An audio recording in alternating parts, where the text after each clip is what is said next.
Magugulandang ka sa mga pasabog sa mundo ng boxing ngayon. Naoya Inoue, pagkatapos ng kasiyahan ay biglang may bad news na kagad. Pagiging undisputed world champion mababasura na. Pero Team Inoue, sinabing pera-pera na ngayon. Koreanong si Kim Hee-jun, umamin na at labis-labis na nagsisisi. Ito mo galing mga kwento ang balitang ibabagi ko sa inyo. Kaya tara, kwentuhan na.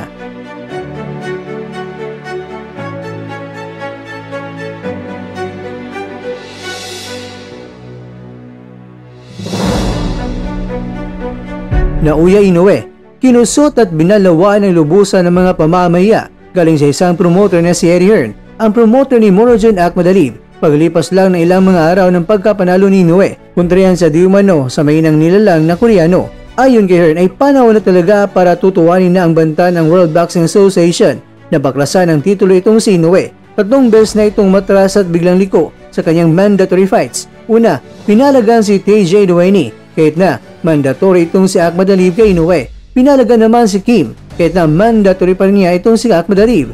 Ngayon naman mga kwento sa kanyang paparating na laban ay inuna pa itong si Alan Picasso naman kahit na matagal ng mandatory itong si Akhma. Kaya para kay Hearn mga kwento ay masasabi natin talaga na itong si Inoue ay isang parang pagong na alam na naman niya kung paano tumalon-talon. Ayon pa kay Hearn, tinan na lang natin mga kwento ang resume ni Inoue ay nakapamura siya dito dahil talagang nakakadismaya. Ginagadasan umano ni Inoue ang kanyang mga titulo sa pamamagitan ng pagdepensa niya kontra sa mga mahinang mga nilalang. Pinalagan ba naman daw umano ang hindi kilalang Koreano? Kaya syempre, napaka-mismatch talaga ang napanood ng mga boxing fans sa Tokyo ayon kay Hearn. Napaka-obvious na raw sa mga boxing fans na itong si Inoue ayaw talaga ng mga risky fights mula nang nagkaroon nito ng broken orbital bone at fractured nose ang natamo niya sa 36 years old noon na Nonito Donaire Jr. Kaya ayon kay Hearn mga kwento, bakit ba pinapahintulutan itong si Inoue na kinalaban ang mga low-level opponents at umiwas sa mga mandatory fights at 3 beses pa? Si Inoue ay tinatawag pang pound for pound great pero napamura na lang kaagad itong si Hearn sa resume na meron itong si Inoue. Kaya para sa kanya, pati na rin si Inoue ay ramdam na disappointed din siya sa kanyang sarili. Kaya sinabihan na si Inoue ng World Boxing Association ayon kay Hearn na pagkatapos ang laban ni Inoue at ni Kim ay susunod na kagad itong si Akhma dahil kung hindi babaklasan na siya ng titulo.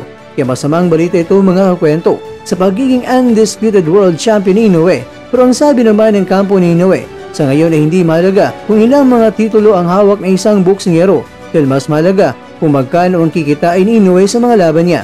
Kaya naman mga kakwento, mas marami pa talaga madidismaya dahil paniguradong hindi bibigyan nila si Inoue ng mga risky fights dahil pera-pera na lang sa ngayon ang diskarte nila.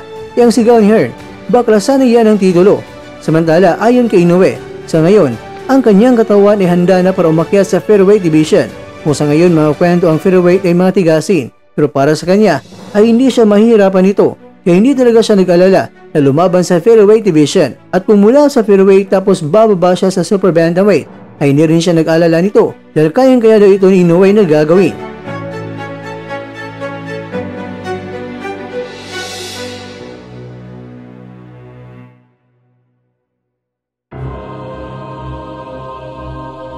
Mga kakwento, Kim Hee-jun napaamin na labis na nagsisisi kung bakit tinanggap niya ang laban kontra kay Naoya. Gulat na gulat raw talaga siya sa sobrang lakas ni Naoya. Akala pa naman niya na walang ibang makakawasak ni Naoya kundi ang taga-Korea. Sige Kim, pagpapatuloy mo lang ang iyong maling akala. Sige lang, timpak-timpak naman na sa lapi ang iyong nakuha.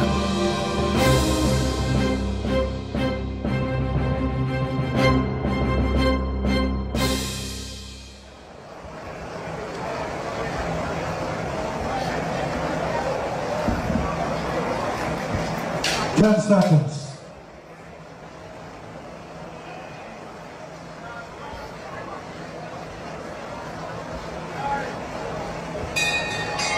Time.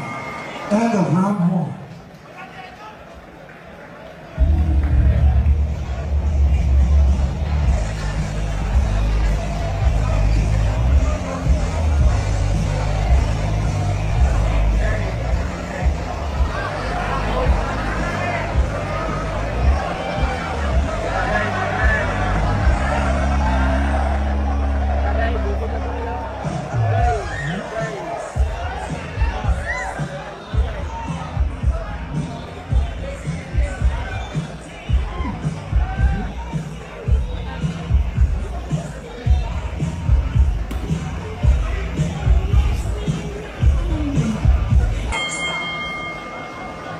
Start of round number 2.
At dyan, nagtatapos ang ating kwento.